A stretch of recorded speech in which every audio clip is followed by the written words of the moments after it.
Hey guys, welcome back to Gearfacts. Today I'm going to tell you about a Roland SP-404 that I bought online.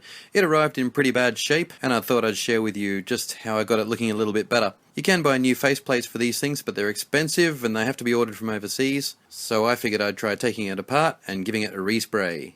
First of all, you have to find the right Allen key. It's about 2.5, maybe 3 millimeters. If you're a guitarist, you might even have one lying around in your kit, as it's the same size to adjust various things on your average Strat.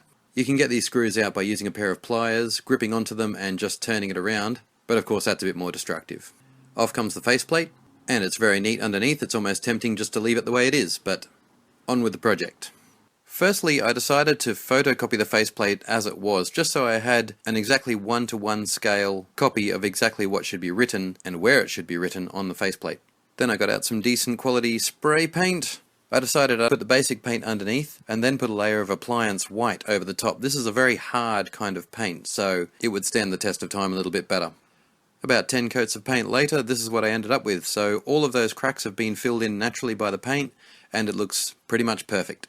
Very easy to replace it. It's just those 4 screws again, there are no tricks, and there we have it. From here I started to write the functions back on the various empty white spaces. And as I did that, I began to realize that a lot of them are quite obvious, and really it's only the effects list that you need to write on the front panel. All the other buttons have the writing on them, as you can see, and any experienced user will know exactly what they're doing every step of the way. So I'm kind of wishing I'd left it pretty much like this. But not knowing any better, I didn't.